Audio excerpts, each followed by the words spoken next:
मेरा हमारा तेरा तुम्हारा। तो यहाँ 6वीं कक्षा का पाठ 10 मेरा हमारा तेरा तुम्हारा। तो पाठ 10 मेरा हमारा तेरा तुम्हारा। तो देखिए बच्चे, आपके पास किताब है तो किताब खोलिए। यहाँ 6वीं कक्षा का विषय हिंदी और पाठ 10 मेरा हमारा तेरा तुम्हारा। मेरा नन्न, हमारा नम्म, तेरा निन्न, तुम्हारा निम्म। तो इसका अर्थ जो ए होते हैं शब्दों के अर्थ। तो यहाँ मेरा, यह हमारा घर है, यह मेरा नाम सविता है। सभी वाक्य जो मेरा हमारा तेरा तुम्हारा तो इसलिए कहलाते हैं, इन सभी शब्दों को नाम शब्द कहलाते हैं। नाम के बदले, जो नाम के बदले में इस्तेमाल किया जाता है वही मेरा हमारा तेरा तुम्हारा है। ನಾವು ಹೆಸರಿನ ಬದಲಾಗಿ ತೆಗೆದುಕೊಳ್ಳತಕ್ಕಂತಹ ಶಬ್ದಗಳೇ ನನ್ನ ಮತ್ತು ನಮ್ಮ, ನಿನ್ನ ಮತ್ತು ನಿಮ್ಮ ಅಂತಕ್ಕಂತಹ ಶಬ್ದಗಳನ್ನು ಬಳಕೆ ಮಾಡ್ಕೊತೀವಿ। ಹಾಗಾದ್ರೆ ಇಲ್ಲಿ ಮೇರಾ ಅಂದರೆ ನನ್ನ, ಹಮಾರಾ ನಮ್ಮ, तेरा निन्न, तुम्हारा निम्म। जो नाम के बदले में इस्तेमाल किया जाता है वही मेरा हमारा तेरा तुम्हारा है। ನಾವು ಹೆಸರಿಗೆ ಬದಲಾಗಿ ಉಪಯೋಗಿಸತಕ್ಕಂತಹ ಶಬ್ದಗಳೇ ನನ್ನ, ನಮ್ಮ, ನಿನ್ನ ಮತ್ತೆ ನಿಮ್ಮ ಅಂತಕ್ಕಂತಹ ಪಾಠದ್ದು ಹೆಡ್ಡಿಂಗ್ ಆಗ್ತದೆ ಈ ಒಂದು ಶಬ್ದದ ಅರ್ಥ। ಇನ್ನೊಮ್ಮೆ ಹೇಳ್ತೇನೆ ಕೇಳ್ರಿ बच्चों। तो देखिए पाठ 10 है मेरा हमारा तेरा तुम्हारा। तो इसका अर्थ या मतलब ये होते हैं जो नाम के बदले में इस्तेमाल किया जाता है वही है मेरा हमारा तेरा तुम्हारा।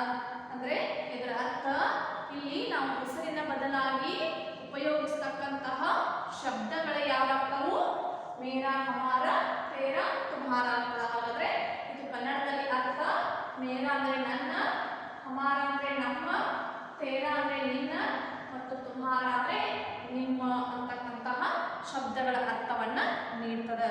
तो बच्चों देखिए आपके पास किताब है तो किताब खोलिए और इस पाठ में कौन कौन से शब्द समझ में नहीं आता है तो आपके पास सीस पेंसिल है तो सीस पेंसिल क्या करिए यहाँ मार्क कीजिए। ನಿಮಗೆ ಈ ಒಂದು ಪಾಠದಲ್ಲಿ ಯಾವುದೇನು ಗೊತ್ತಾಗಲ್ಲ ಅವುಗಳನ್ನ ಮೊದಲೇ ಏನು ಮಾಡ್ರಿ, ನಾವು ಪಾಠ ಹೇಳ್ಕೊಂಡು ಹೋಗ್ತೀನಿ ಅವಾಗ ಸೀಸ್ನಿಂದ ಮಾರ್ಕ್ ಮಾಡ್ರಿ। ನಾನು ಮೊದಲಿಗೆ ಪಾಠವನ್ನ ಇದನ್ನು ಓದ್ತೀನಿ। तो मेरा हमारा तेरा तुम्हारा। तो मेरा नाम सविता है, सतीश मेरा बड़ा भाई है, यह मेरा कमरा है, यह हमारा घर है, हमारे घर में एक कुत्ता है, कुत्ता वफादार होता है। तो यह तेरा खरगोश है, तेरा खरगोश प्यारा है, तेरा खरगोश गाजर खाता है। तो यह तुम्हारा विद्यालय है, तुम्हारा विद्यालय गांव के पास है, तुम्हारा विद्यालय साफ सुथरा है। तो बच्चों देखिए, तो यहाँ पहले जो दी गई है मेरा शब्द के ऊपर वाक्य, मेरा इसका अर्थ क्या है नन्न। तो पहले चित्र में 2 लड़के और 1 लड़का का चित्र दी गई है। तो इनके ऊपर जो मेरा शब्द है तो इन शब्द के ऊपर और चित्रों के आधार पर जो वाक्य दी गई है। यहाँ तो देखिए मेरा नाम क्या है सविता है, तो मेरा नाम सविता है, इन्हें ನನ್ನ ಹೆಸರು सविता ಇದೆ। मेरा यहाँ इस शब्द को हम कहाँ भी यहाँ इस्तेमाल करके वाक्य बना सकते हैं। तो देखिए, मेरा नाम सरला है, तो मेरा नाम सहना है, तो मेरा नाम सतीश है, या मेरा नाम सविता है। इस तरह मेरा शब्द के ऊपर कौन सा भी वाक्य आप लिख सकते हैं, क्योंकि मेरा शब्द यहाँ इस शब्द में जो वाक्य दी गई है, इन वाक्य में नाम नहीं दी गई है, बदले में क्या दी गई है, कौन सा शब्द है, मेरा शब्द है। ವಿದ್ಯಾರ್ಥಿಗಳೇ, ಇಲ್ಲಿ ಕೇಳ್ರಿ, ಮೊದಲಿಗೆ ಬರ್ತಕ್ಕಂತಹ ಶಬ್ದ ಮೇರಾ, ನನ್ನ. ಹಾಗಾದ್ರೆ ಈ ಚಿತ್ರದಲ್ಲಿ ಇಬ್ಬರು ಜನ ಹುಡುಗಿಯರು ಒಬ್ಬ ಹುಡುಗನ ಚಿತ್ರವನ್ನ ಕೊಟ್ಟಿದ್ದಾರೆ. ಹಾಗಾದ್ರೆ ಈ ಒಂದು ಚಿತ್ರದ ಆಧಾರದ ಮೇಲೆ ಮೊದಲನೇ ಶಬ್ದ ಬರ್ತಕ್ಕಂಥದ್ದು ಮೇರಾ, ನನ್ನ. ಹಾಗಾದ್ರೆ ಇಲ್ಲಿ ಮೇರಾ ನಾಮ್ ಸವಿತಾ ಹೇ, ನನ್ನ ಹೆಸರು ಸವಿತಾ ಇದೆ ಅಂತ ಹೇಳ್ತಾರೆ. ಹಾಗಾದ್ರೆ ಮೇರಾ ಈ ಒಂದು ಶಬ್ದವನ್ನು ಉಪಯೋಗ ಮಾಡಿಕೊಂಡು ನಾವು ಯಾವುದಾದರೂ ವಾಕ್ಯಗಳನ್ನ ಮಾಡಬಹುದು. ಈಗ ನೋಡ್ರಿ, ಮೇರಾ ನಾಮ್ ಸವಿತಾ ಹೇ, ಇಲ್ಲಿ ಬದಲಾಗಿ ಮೇರಾ ನಾಮ್ ಸರಳಾ ಹೇ, ಮೇರಾ ನಾಮ್ ಸಹನಾ ಹೇ, ಮೇರಾ ನಾಮ್ ಕವಿತಾ ಹೇ, ಈ ರೀತಿಯ ವಾಕ್ಯಗಳನ್ನ ಮಾಡಬಹುದು. तो सतीश मेरा बड़ा भाई है, तो बीच में जो खड़ा हुआ लड़का जो चित्र में हम देखते हैं कि, तो आपके पास किताब है तो देखिए, तो बीच में खड़ा हुआ लड़का कौन है, सतीश है। तो सतीश मेरा बड़ा भाई है। तो यहाँ इस वाक्य में भी मेरा शब्द का इस्तेमाल किया हुआ है। तो सतीश मेरा बड़ा भाई है, तो सविता का बड़ा भाई कौन है, सतीश है। तो सविता कहती है सतीश मेरा बड़ा भाई है, मेरा है ನನ್ನ. ಹಾಗಾದ್ರೆ ಸತೀಶ ನನ್ನ ದೊಡ್ಡಣ್ಣ ಇದ್ದಾನೆ. सतीश मेरा बड़ा भाई है. नहीं तो रमेश मेरा छोटा भाई है, तो सुरेश मेरा बड़ा भाई है. तो ಈ ರೀತಿ ನೀವು ವಾಕ್ಯಗಳನ್ನ ತಗೋಬಹುದು. तो मेरा नाम सविता है, तो सतीश मेरा बड़ा भाई है. तो यह मेरा कमरा है. तो इस वाक्य में भी जो इस्तेमाल किया हुआ है शब्द कौन सा है, मेरा. तो यह मेरा कमरा है. तो सभी वाक्य में जो पहले शब्द हम देख सकते हैं कि बहुत ही महत्वपूर्ण होता है. मेरा, मेरा ಇದೆ ನನ್ನ.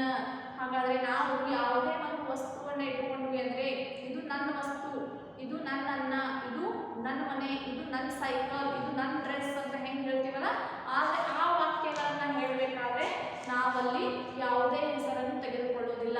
ಇದು ನನ್ನ ಪೆನ್ನು, ಇದು ನನ್ನ ಡ್ರೆಸ್ಸು, ಇದು ನನ್ನ ಪುಸ್ತಕ, ಇದು ನನ್ನ ಶಾಲೆ ಅಂತೀವಿ. ಆದರೆ ಇದು ರಮೇಶನ ಶಾಲೆ, ಇದು ಸವಿತಾನ ಶಾಲೆ, ಇದು ಸತೀಶ್ನ ಶಾಲೆ ಅಂತ ಅನ್ನಂಗಿಲ್ಲ. ಇದು ನನ್ನ ಶಾಲೆ, ಇದು ನನ್ನ ಡ್ರೆಸ್ಸು, ಇದು ನನ್ನ ಮನೆ ಅಂತ ಈ ರೀತಿ ಹೇಳ್ತೇವೆ. ಅವಾಗ ನಾವೇನು ಮಾಡ್ತೀವಿ, ಅಲ್ಲಿ ಹೆಸರಿನ ಬದಲಾಗಿ ಉಪಯೋಗಿಸ್ತಕ್ಕಂತಹ ಶಬ್ದನೇ ಯಾವುದು, ಮೇರಾ, ನನ್ನ ಅಂತಕ್ಕಂತಹ ಶಬ್ದ. तो मेरा नाम सविता है, तो सतीश मेरा बड़ा भाई है, यह मेरा कमरा है.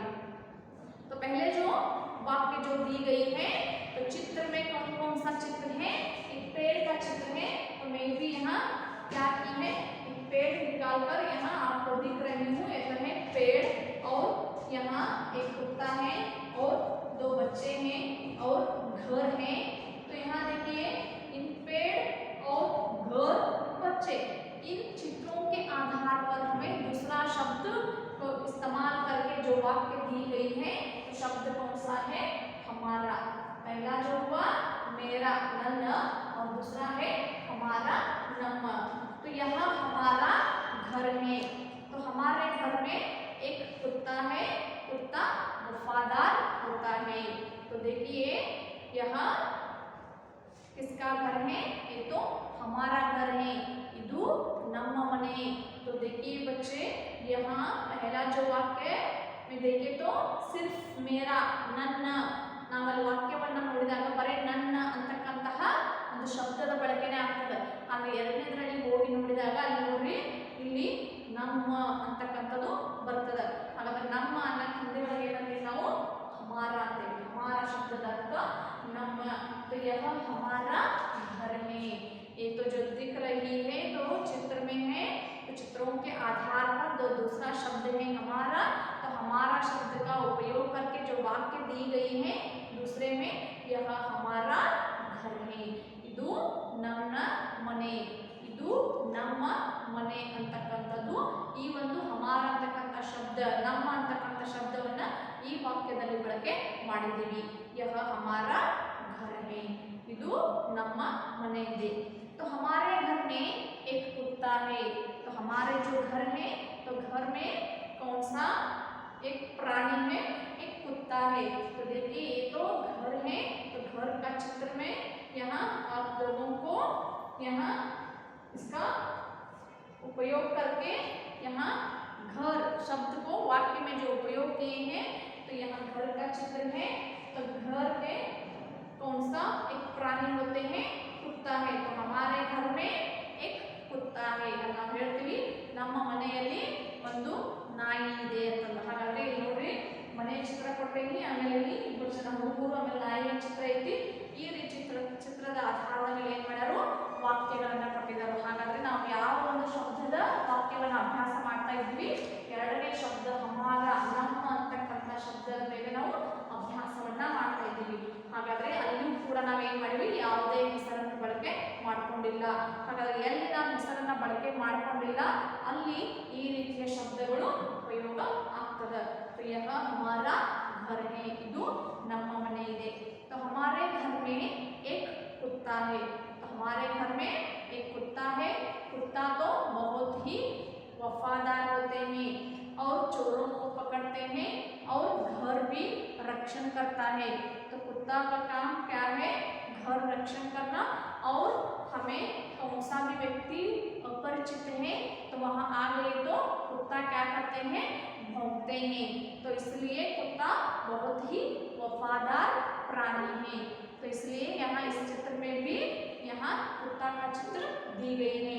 ನೋಡ್ರಿ ನಮ್ಮ ಮನೆಯಲ್ಲಿ ಇರ್ತಕ್ಕಂಥ ನಮ್ಮ ಮನೆಯ ನಾಯಿ ಇದೆ ಅಂತ ಹೇಳ್ತೀವಿ.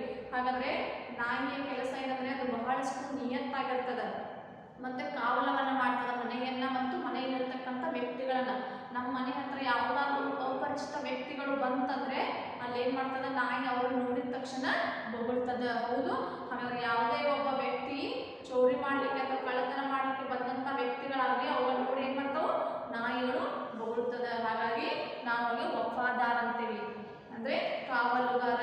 ಕುತ್ತ ವಫಾದಾರ್ ಹೋತಾ ಹೇ ಅಂದ್ರೆ ಇಲ್ಲಿ ನಾಯಿ ನಿಯತ್ತಿನ ಪ್ರಾಣಿ ಅಂತಕ್ಕಂಥದ್ದು. ಯಾಕಂದ್ರೆ ಅಲ್ಲಿ ನಮ್ಮನ್ನ ಮತ್ತು ಮನೆಯನ್ನ ಕಾಪಾಡ್ತಕ್ಕಂತಹ ಜವಾಬ್ದಾರಿಯನ್ನ ಹೊತ್ಕೊಂಡಿರ್ತದೆ. तो यहाँ हमारा घर है. तो हमारे घर में एक कुत्ता है. कुत्ता वफादार होता है. तो हम आज अभ्यास किए हैं दूसरे शब्द हमारा. तो हम अभ्यास करने जा रहे हैं तीसरे जो शब्द है तेरा. तो यहाँ तेरा खरगोश है. तेरा खरगोश प्यारा है. तेरा खरगोश गाजर खाता है. तो खरगोश जो बहुत ही प्यारा होते हैं और सभी लोगों को यहाँ इस प्राणी को देखते ही प्यार आते हैं क्योंकि इतना सुंदर है. तो देखिए यहाँ है, इन चित्रों को देखिए. तो चित्र ए है खरगोश. ये है खरगोश का चित्र. कौन सा चित्र है ये है पेड़ का चित्र और ये है घर और यहाँ कुत्ता और बच्चे हैं और ये है खरगोश. खरगोश में ಮೊಲ. खरगोश ಅಂದ್ರೆ ಮೊಲ.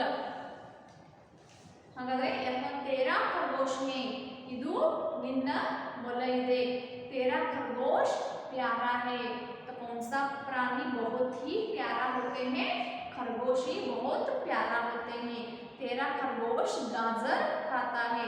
तो खरगोश का बहुत ही प्रिय और स्वादिष्ट खाना कौन सा होते हैं, गाजर.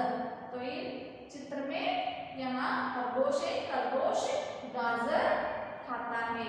तो गाजर खाने का चित्र में यहाँ आप लोगों को दिख रही हूँ. ನೀವು ನೋಡಬಹುದು ಈ ಚಿತ್ರದಲ್ಲಿ ಏನ್ ಮಾಡ್ತಾ ಇದೆ, ಗಜ್ಜರಿಯನ್ನ ತಿಂತಾ ಇದೆ. ಹಾಗಾದ್ರೆ ಒಂದು ಮೊಲಕ್ಕ ಸ್ವಾದಿಷ್ಟವಾದ ಮತ್ತು ಪ್ರಿಯವಾದ ಒಂದು ಊಟ ಯಾವುದಂದ್ರೆ ಗಜ್ಜರಿ ಹಣ್ಣು. ಹಾಗಾಗಿ ಇದಿಷ್ಟು ನಾವು ಈ ಒಂದು ಅವಧಿಯಲ್ಲಿ ಅಭ್ಯಾಸವನ್ನ ಮಾಡಿದೆವು. ನೀವು ನಿಮ್ಮ ಮನೆಗೆಲಸ ಈ ಮೊದಲಿನ 2 ಪ್ಯಾರಾಗ್ರಾಫ್ನಲ್ಲಿ ಬರ್ತಕ್ಕಂತಹ 5 ಶಬ್ದಾರ್ಥಗಳನ್ನ ಬರೆಯಿರಿ ಅಂತ ಹೇಳ್ತೀನಿ. ಇನ್ನು ಮುಂದಿನ ಒಂದು ಭಾಗವನ್ನ ಮುಂದಿನ ಅವಧಿಯಲ್ಲಿ ಅಭ್ಯಾಸ ಮಾಡೋಣ. ಧನ್ಯವಾದಗಳು.